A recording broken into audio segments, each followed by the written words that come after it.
So in this tutorial, we're going to learn about a graph called a histogram. Now this graph might be somewhat new to many of you.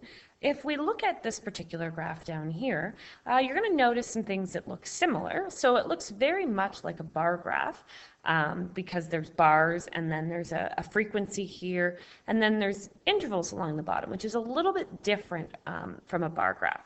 So if we notice, bar graphs usually have spaces between them and have categories, such as if my favorite color is blue, yellow, green, or orange, that would be then categorized across the bottom. Well, you'll notice with histograms is that the numbers along here are broken down into intervals, and it's used to look at something like, for example, as a teacher, if I wanted to see the range of scores on a math test, I could use it. Or if I was a golfer and I wanted to know the range of scores in golfing and how many people fall in, this much under par versus this much under par versus this much under par. So it's looking at, instead of looking at the data as individual pieces, it's breaking it down into who falls in certain intervals and how many people fall in each, and then you make this histogram. You'll notice the no bars, and usually when we make a histogram, we want to have between 5 and 10 intervals. So we want to break our data into somewhere between 5 and 10 intervals. So let's go through how we might do that. So let's say, for example, you were given this bunch of data, which is times on a 200-meter run.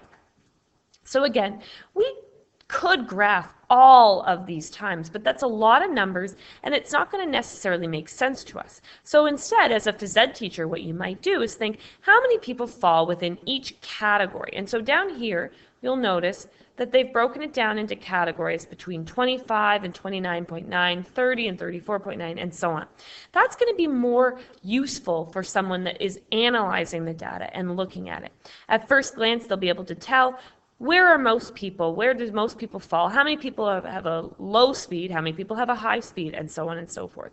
Whereas just looking at a whole bunch, like up here, there's 4, 8, 12, 16, 20, 20. There's 28 numbers. That's a lot of numbers to have in one graph to make sense of. So what you have to do first is you have to organize it into these intervals.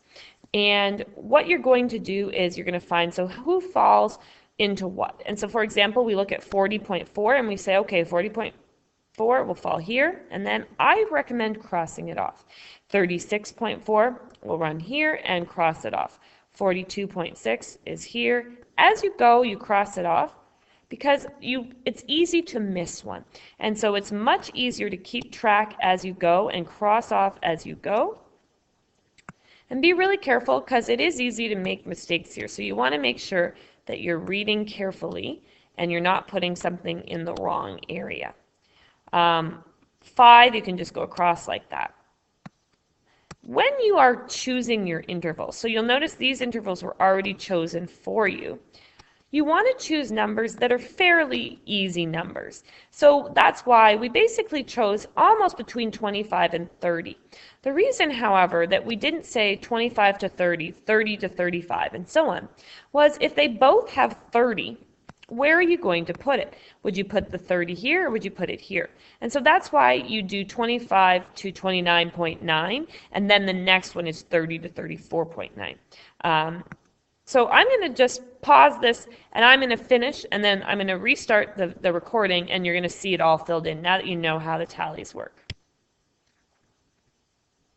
So what you're going to see here, if we look, what I always do after I've tallied it up is I add up all my marks to make sure that it equals how many people I had. So I had 28 people. So I want to make sure that this adds up to 28 people.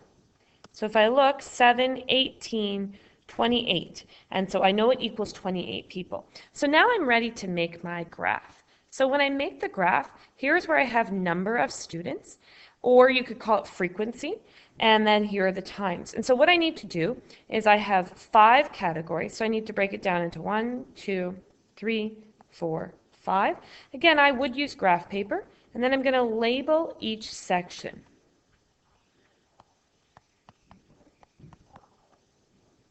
So again, when you're making your own intervals, you want to find, you'll notice each interval is equally spaced out. They're all approximately 5 seconds in length.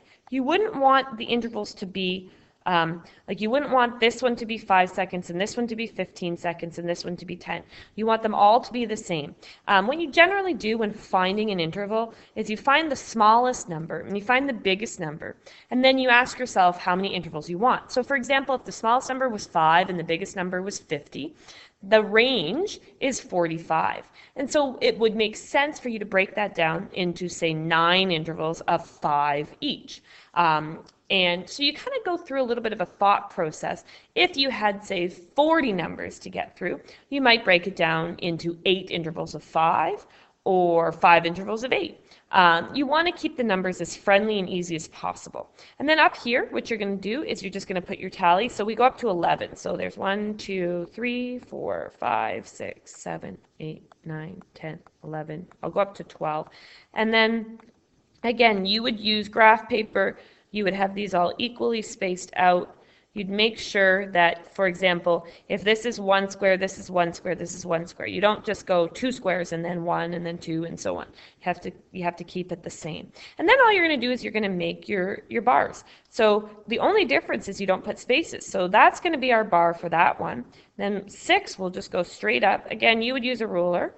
And then 11, we'd go up. So you just don't have spaces between them. And all the bars should be the same thickness.